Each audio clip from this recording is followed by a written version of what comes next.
Welcome. These will be my thoughts on The Bear, Season 5, Episode 4, Ribs. The episode is rated TVMA, so with this video there will be spoilers for the show leading up to and including this episode, but not for the rest of them. And not the episode that I loved. Going to try to keep this chronological. Let's see how that goes. And, yeah, so I... Yeah,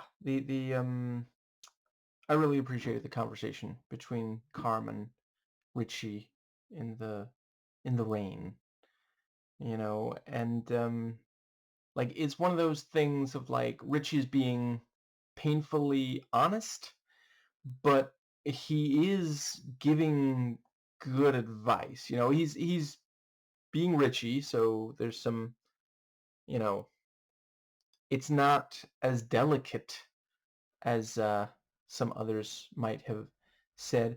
Like I think when he says differently abled and then starts to specify that he didn't mean the R slur, I mean, I guess he means that maybe Carm is like on the autistic spectrum or something, and he just doesn't have the vocabulary, and that is a very real. Like a lot of people, just they don't know how to express that.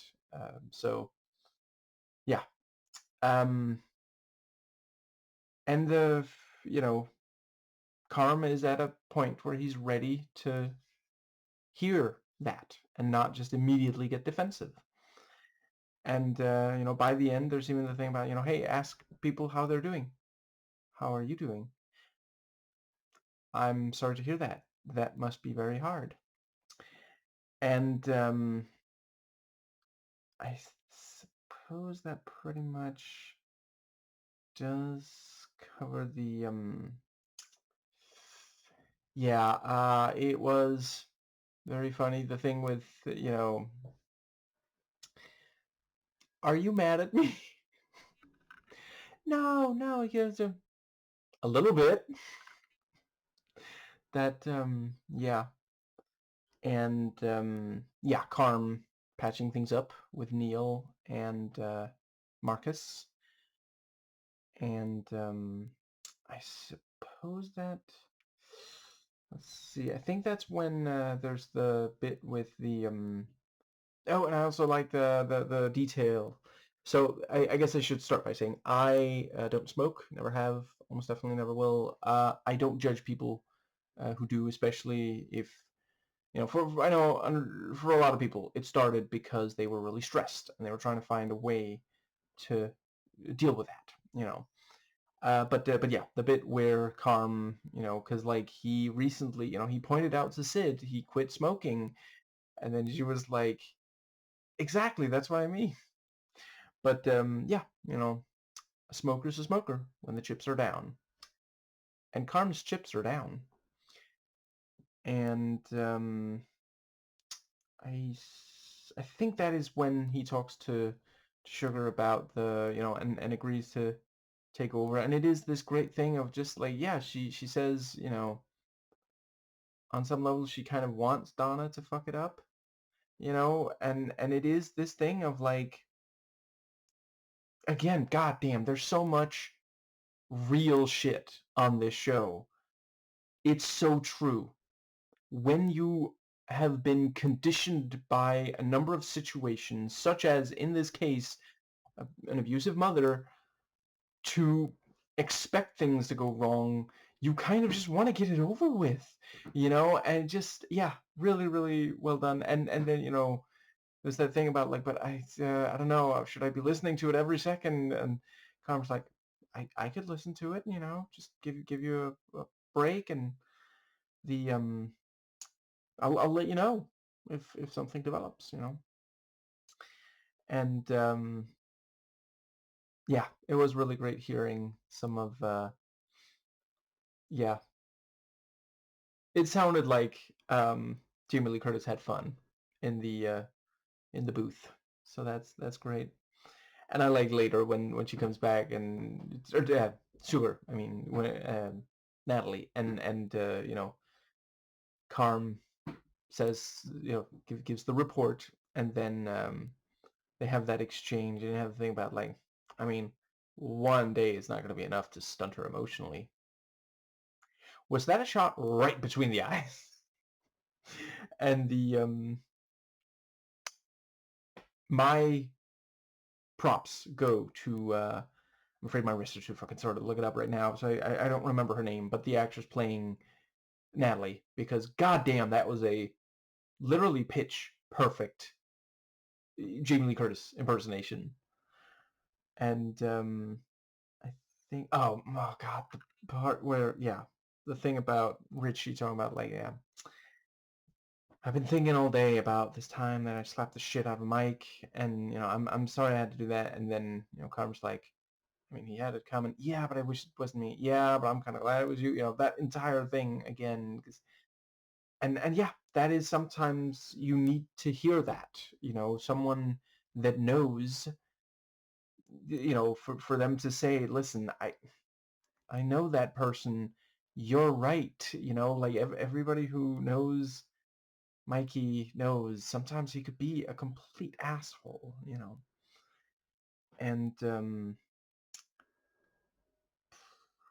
let's see.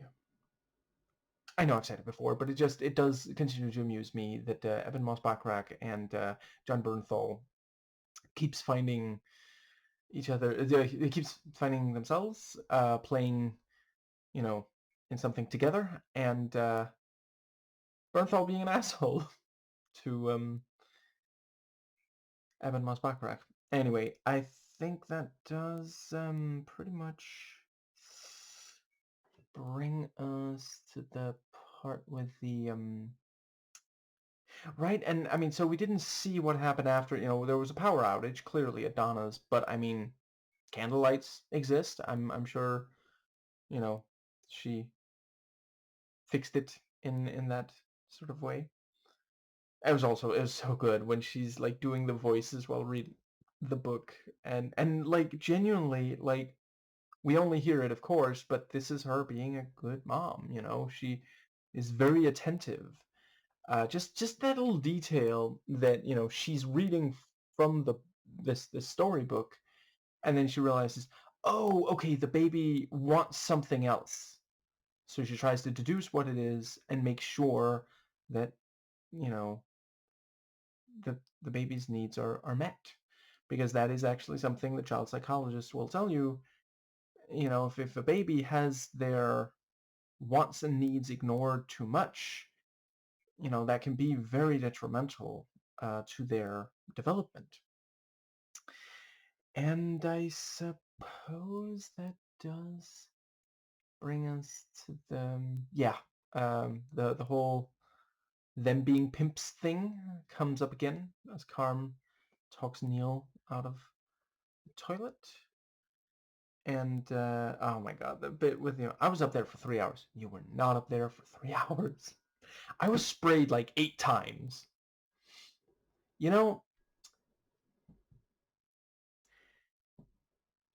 Ted,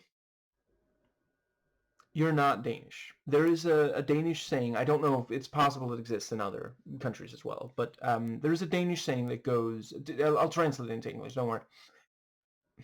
Exaggeration increases comprehension. You are now an honorary Dane, is what I'm trying to say. And I think that does pretty much make... Yeah, and oh god, the detail that now there's also fucking water in the kitchen on the goddamn floor. God damn it. Yeah, they're fucked. And then, you have the thing about like, okay, so, I suppose we do have a lot of people. Okay, Richie, listen, you are going to have to cancel some of these reservations. That's how it's going to be. And also the bit where he's like, okay, Neil needs some feminine energy right now. And Victoria's like silently internally counting to 10 so she doesn't say something to because just like, Jesus, Richie, motherfucker.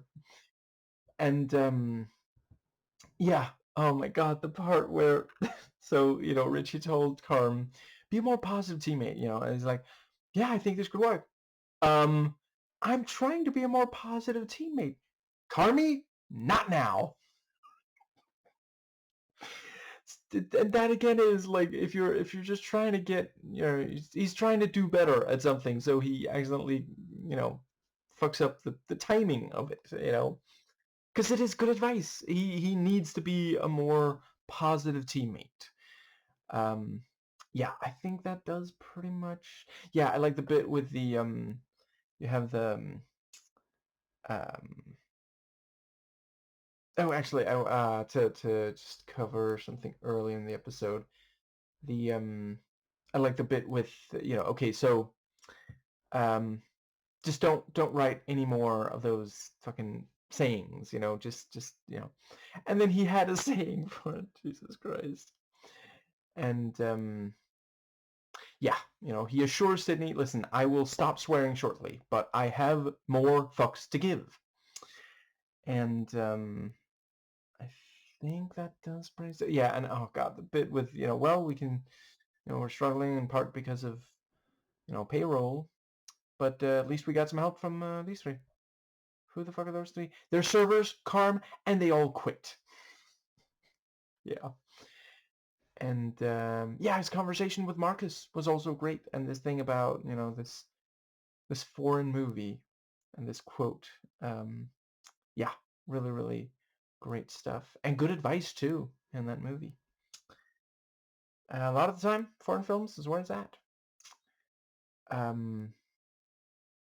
I guess I'll just briefly note, as usual, the show makes really great use of the fact that it is, the age rating is for adults. And speaking of which, I know I already did an entire video on it, but I wanted to reiterate, I absolutely recommend the new Christopher Nolan film.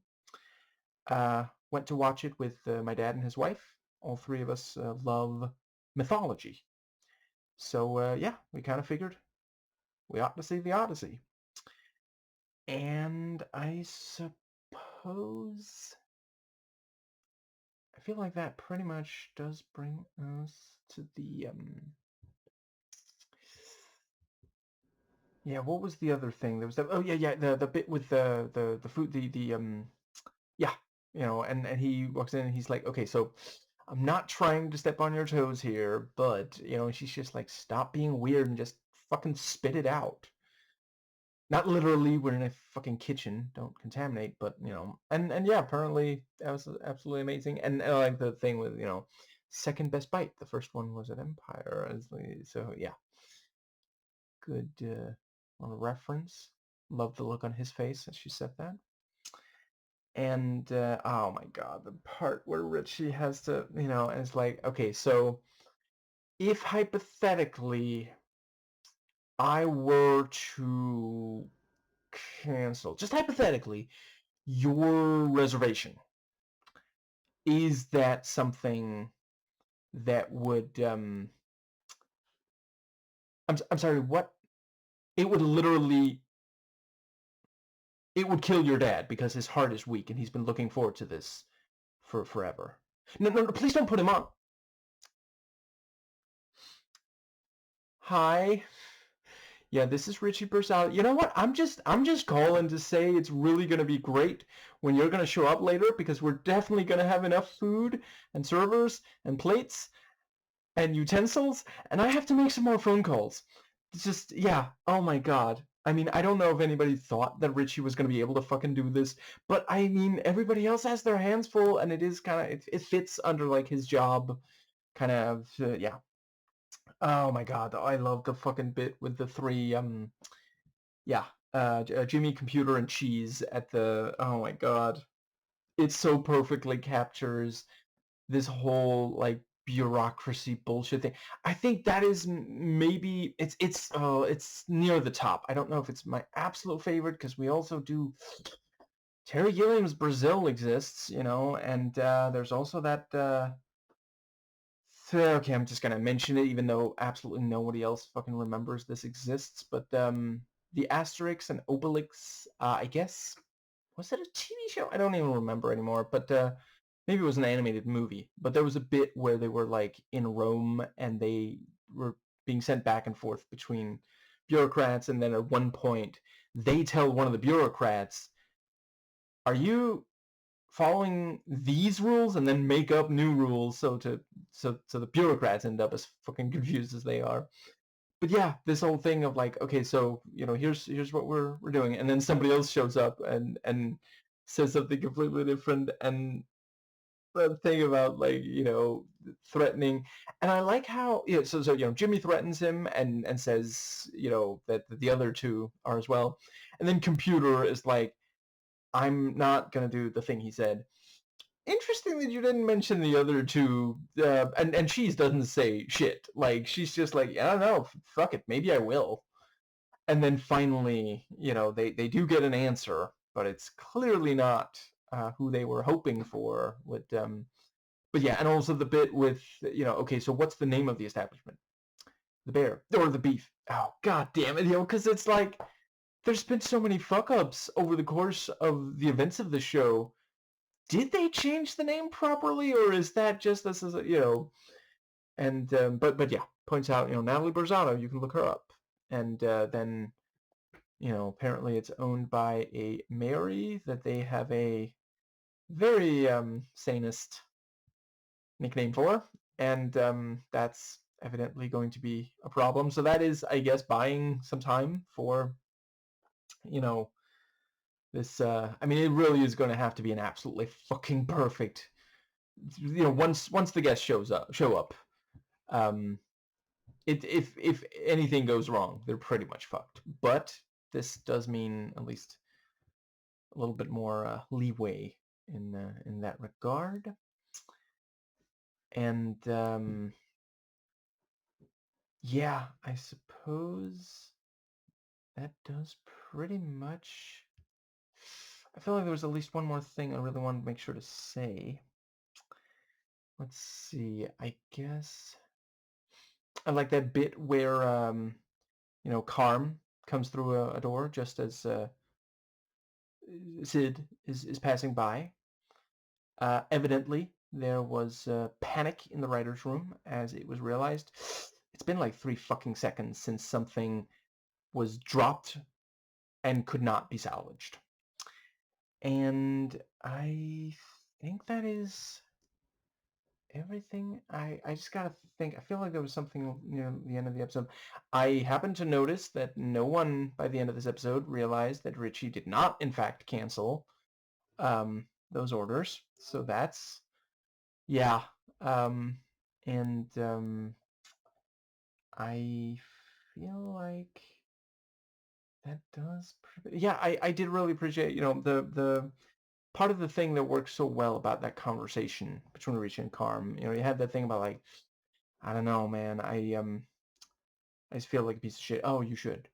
Well, I mean, maybe I shouldn't quit. No, you got to get out of here. Not till you hear this chorus. And yeah, for a second there, I'm thinking, oh god damn it, Richie, what the fuck? Not the time, okay? I get that you're frustrated with Carm, but he points out, no, listen, this is it is important. The thing about, it's good to not think about yourself all the time, but never thinking about anything all the time, that's depressing, and yeah, I mean, I do think, I don't know, I can't rule out that it might happen if he goes through more growth and change, but that idea about, like, I do think in his current state, I don't think Carm would be able to cope with, what as he said, he's just just focusing on one thing, not having as many responsibilities. And yeah, he says that Sid has him cutting onions. I mean, that is one way for her to communicate to you that she thinks you should be crying your eyes out. And I suppose I did really like that Cheese was one of the only to really keep a cool head. She's like, I'm so sorry for the commotion. And I feel like there's one more thing I really wanted to make sure to say.